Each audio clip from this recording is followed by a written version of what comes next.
Hello. Yeah, I'm here to kind of this is like a nice long weekend. I'm tackling a couple topics and categories I haven't really addressed on the channel, and I'm also waiting for a few things. I've got a couple really exciting new pieces on the way, and I'm hoping to get up to my camp to bring home a whole bunch of stuff so I can do some more compare videos pretty soon. So in the meantime, I'm trying to just catch up on a couple, I'll call it more like one-off things or areas that aren't really my main focus of the channel. But I just wanted to get this info out there. It's winter, there's not a lot going on. Get ahead a little bit so that when the spring comes, I'm outside chopping wood. So yeah, I want to talk to you about something a little interesting today. So the year was 2020. I went to the gym, I did a workout, and got home, felt a pain in my right leg, dismissed it, said, hey, I probably just strained a muscle or something.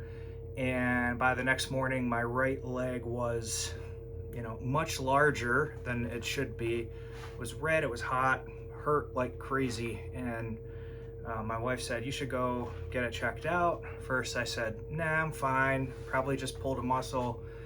A couple hours later, it was still getting worse. I said, Jess is right, let me go get it checked out. And it turns out I have a DVT, deep vein thrombosis.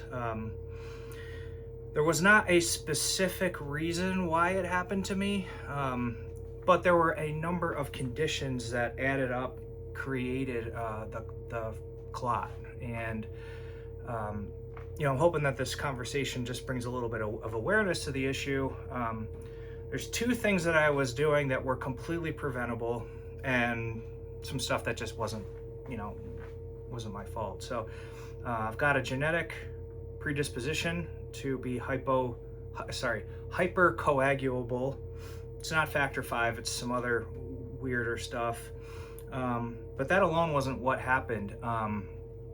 At the time, I was taking creatine, which is a supplement that, generally speaking, I think has a lot of benefits without a lot of drawbacks. But one of the drawbacks is you can get dehydrated. And if you get dehydrated, you're more likely to get a blood clot. The other thing that I did was I used a substance called voodoo floss, which is where when you have a joint that's having an issue, you wrap this kind of rubber tape around it for about a minute, do some flexing, pull it all off, and then the blood rushes back to the joint. So between creatine, being a little dehydrated, using voodoo floss, and having this pre-existing condition that I didn't know about, it tipped the scales from blood will flow to blood will clot. Boom, got a clot. And because that one happened and it had a little bit of time, it was pretty severe. And I actually did damage. So I have, what you would call post-thrombotic syndrome, PTS, which is damage to the veins in my leg. And, I've done everything that I could to work around it. And unfortunately, I've had a few more clotting incidents since then for various reasons. It's been a real tough thing to accept. I just want to get out there and be active and do all this stuff. And I've been set back multiple times due to this condition. And it sucks, but I also just really want to think like there are a lot of people who have it harder than me. And I'm just going to try to do my best. And I've had my ups and downs, but just continuing to work really hard to know my body and figure this out. One big challenge of having had a blood clot and PTS is I have to basically for life, A, be on blood thinners, and B, wear compression garments of some form.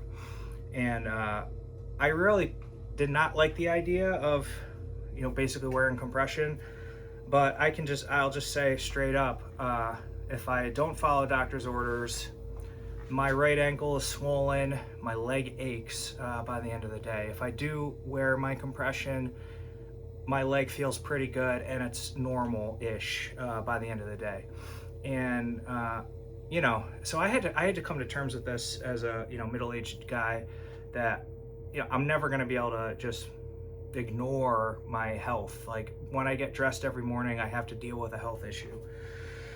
So because on this channel I deal with, I talk about gear and equipment and clothes and all that stuff, I thought, well, let me talk about compression a little bit, and my experiences, what I've learned, some products that I've used, and figure I'd share there, because maybe you just had a clot or you were prescribed compression therapy, and you're like, what do I do and how do I deal with this? It was really hard for me to find useful experiential information on how do you live with this kind of thing. So I'll talk about some various garments and so forth that I've tried, talk about which ones are my go-to and all the rest. But before I do, I'm gonna do a disclaimer, consult with your medical professional before using any of this kind of stuff. While you don't need a prescription to buy them, I will say you really should have a prescription to wear them, because you need to know what you need. And the only way to know what you need is to have a doctor look at your scans, look at your risks, look at your conditions, and say, this is what you need. And for me, I've been prescribed basically two approaches that are circumstantial in what am I doing on that particular day, what garment am I going to use, and that kind of sets me up for the day. So for me, I've got two different levels of compression that I use. Let me go back. It's called graduated compression. So it's a higher compression down low, lower compression as it goes up. And what that does is it squeezes your ankle and doesn't squeeze as much as you go up. So it kind of pushes excess fluid back where it should go. Instead of, imagine if it were tighter at the top and looser at the bottom, stuff would be going up and hit a bottleneck. So graduated compression is critical. And it's also, I would say, medically necessary to use the right stuff. Because if you aren't using enough compression or you're using too much compression, that can either A, won't have the therapeutic benefit you're looking for, or B, it can actually cut off your circulation worse because you're using too much. So there's a lot of different details around what you should pick, and you need to consult with a doctor. So let me talk about this kind of thing first. These are the brand on here, Go-To socks. These are cheap Amazon, billed as compression.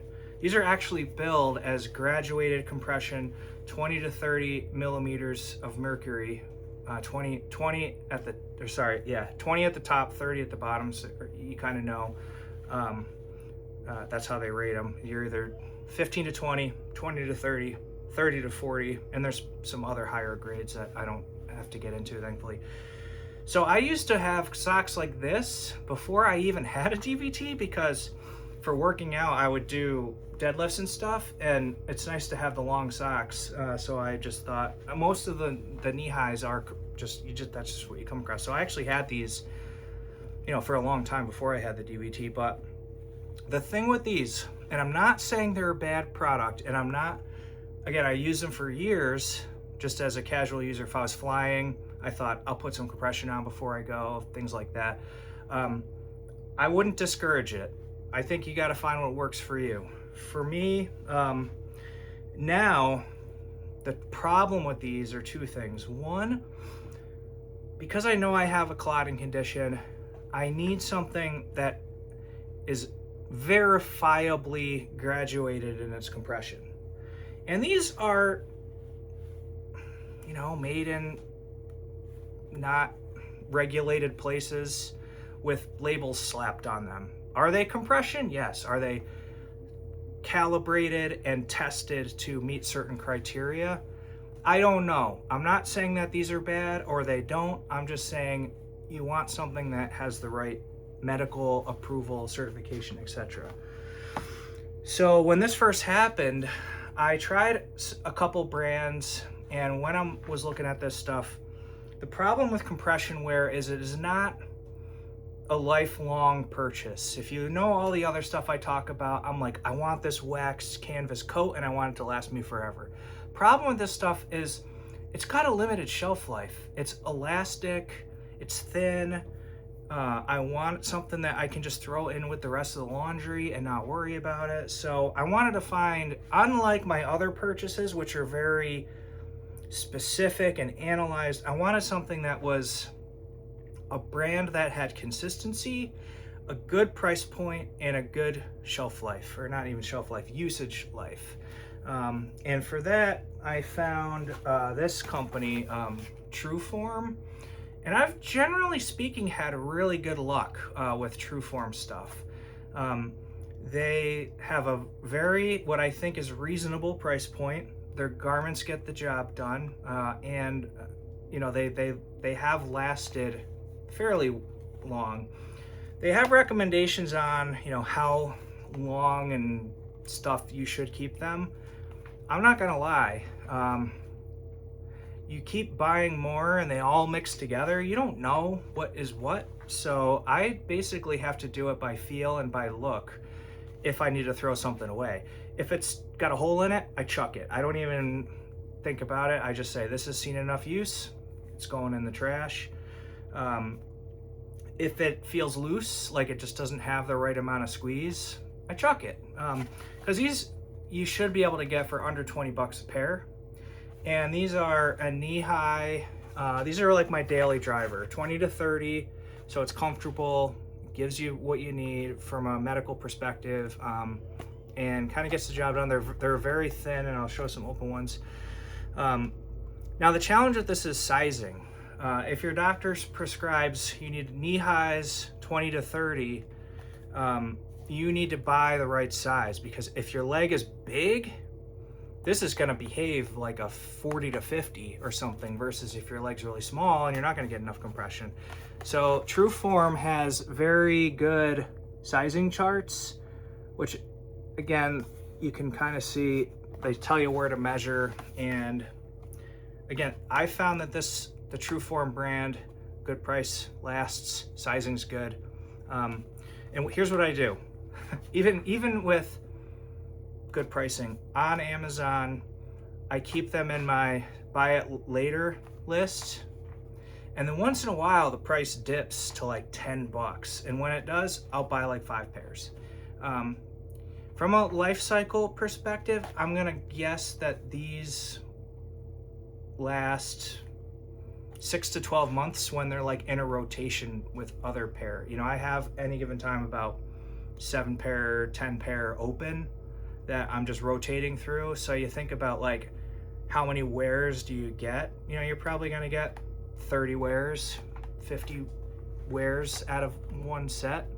If it's in a rotation, it'll last a while, but that's just what works for me and my level of activity and everything else, and how we wash. We always do cold and dry on low and all that stuff. So if you open them, you know, these are this is a fairly used set, you know, got a little pilling and all the rest. Again, like I wanted something we don't have to baby. I just throw them in the laundry. And they have this microfiber texture on the 20 to 30, which I actually like. You know, the microfiber is just a little softer, and, you know, but still it just does everything that the original texture did. Maybe I think a little more fragile, but the microfiber texture is also a lot cheaper too. So, you know, I generally go with the microfiber. Things I like, it's got this, I don't know what else to call it. Actually, I have a white pair, so it might be easier to see. It's got a gusseted toe. So when you put them on, the thing I learned really fast, don't pull it tight on your toes. Leave this little pouch, like, so your toes can wiggle around and have a little bit of room to move inside of your shoe. If you pull them tight, like, it just hurts. It hurts your toe joints. It hurts your your toenails. They also have a gusseted heel. So the gusseted heel, again, it's your heel kind of slips into this pocket and it feels good. You know, it kind of has that molded feel for your leg. So you can see why I generally don't buy white. Like, these are clean, but they've taking a beating. I bought the white ones for one reason. So you'll probably laugh. Maybe you will. I don't know. Trying to make humor of this. My camp up in the Adirondack Mountains. Sometimes there's a lot of bugs. Bugs are attracted to dark, moving, warm things. So if you're wearing compression stockings, bugs will bite me way more wearing black than wearing white. And if you ever hear people, the tick, if you're worried about ticks, they'll say wear light colored clothing. It's because they're less attracted to white. So I hate white because they don't stay white for long. I trash them. But when I'm dealing with bugs and stuff, like I do try to keep some white on hand just for those conditions. So that is I'll call it knee-high category, which I would say 75% of the time I'll go with a knee-high. But, my particular condition, one of my clots happened in what's called the popliteal vein. I can't pronounce it. I don't remember how to say it. The veins behind your knee. So what also happened to me in a different incident was the veins behind my knee got actually 2 clots behind my knee. My knee swelled up, and it was, really, really uncomfortable. So I actually had to upgrade what I was wearing for the acute portion of that to the manly way to say it is over the knee. But you would consider them a thigh high. So Truform also makes these thigh high versions, and I did have to just swallow my pride of all right, I'm wearing thigh highs now. And again, this is medically necessary. So I did what I had to do, and you just kind of, just like anything, you just get used to it. So things with these that I learned, number one, if you don't put them on right, you're gonna just be going nuts all day. And the worst part is behind your knee, because they will bunch up. And I'm still on the hunt for what is a better long-term answer. So this is a 20 to 30. These are pretty good. If I'm not perfect when I put them on or apply them, as they say, it'll bunch up a little bit behind your knee. So there could be a little bit of a sizing issue, or it could just be, these are interesting. I like them because they're almost like dress socks. When they stretch out, you can see they got lines in them, so you can kind of pass them off as a dressier item if you need to, whatever.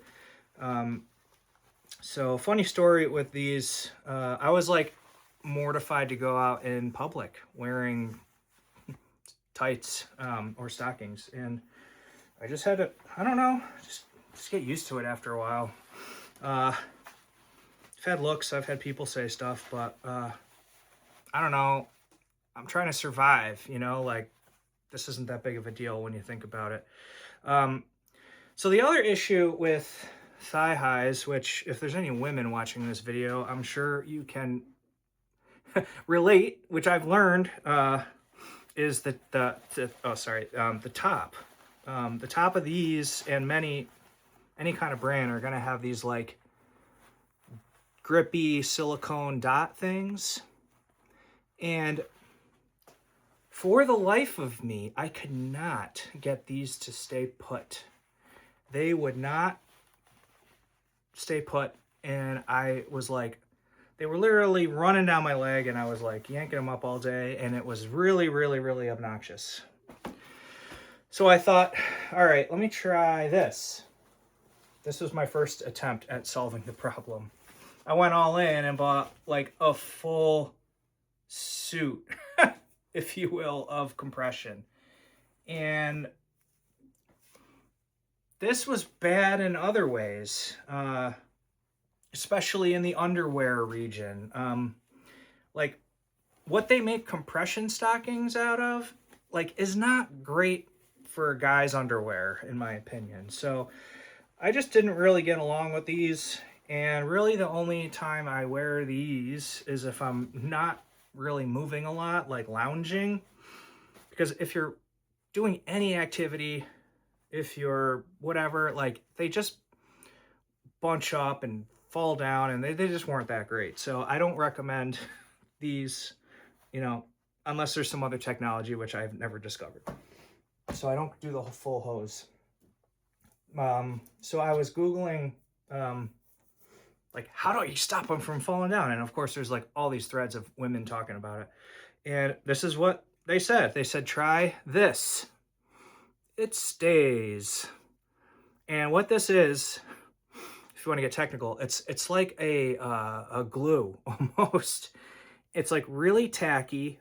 It's got a little roller, you know, like a little roller applicator.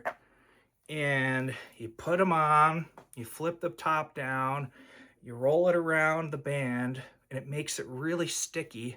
And then you fold it back up, smooth it out, and I'm not kidding, this stuff works. It's like $10, and a bottle lasts a really, really long time. So I will wear thigh high when I'm traveling.